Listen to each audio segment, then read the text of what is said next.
So I ended up going down to SMU, and I had a great career down there. I broke in as a freshman when I started, when freshmen could first start in varsity. So I had a career start record for a while. I was co-captain of the team. I had a great career down there. But the biggest thing, I met Fritz von Erich. And Fritz came up to me and goes, and I never watched wrestling. I wasn't a wrestling fan, paid no attention to it at all.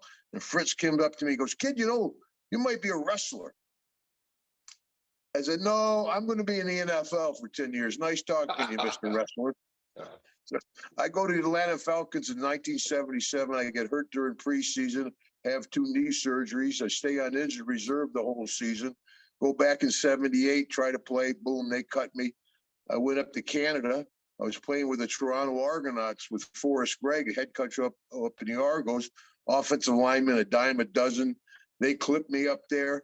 I said, let me call this Fritz von Erich guy up. I called Fritz, and Jerry, you'll appreciate this. What a gift Fritz gave to me. Because back then, if you weren't somebody's kid, if you weren't related to somebody, you didn't get in the business. Now everybody, you got a wrestling school. You want to be a wrestler? There's tons of wrestlers. Back then, if you weren't connected, you didn't get into business. And so Fritz brought me down to the Sportatorium and opened up, what a huge gift, opened up the business of an outsider complete. And David Manning, the referee down there, kind of showed me the ropes a little bit. Gino Hernandez, God bless Gino, took me under his wing, took care of me a little bit there in Dallas.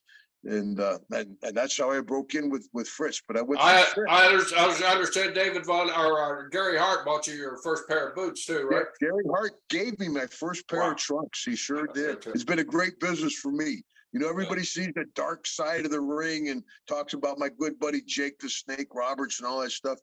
I'm the opposite side of the coin. Me and my wife, we've been together almost 40 years. I never had to go to rehab for booze or drugs. You know, I did a lot of both. I can't throw no stones, but just never got addicted. You know, that was I joke. I said, no felony arrests, a couple of misdemeanors, but it was the 80s, you know. Hey, how did a straight kid? Me and the Sheik will live in infamy together, you know. And the worst thing about it, people go, well, you and your good buddy, the Sheik. I gave the guy a ride one day, but I made my bet. I got to lay in it.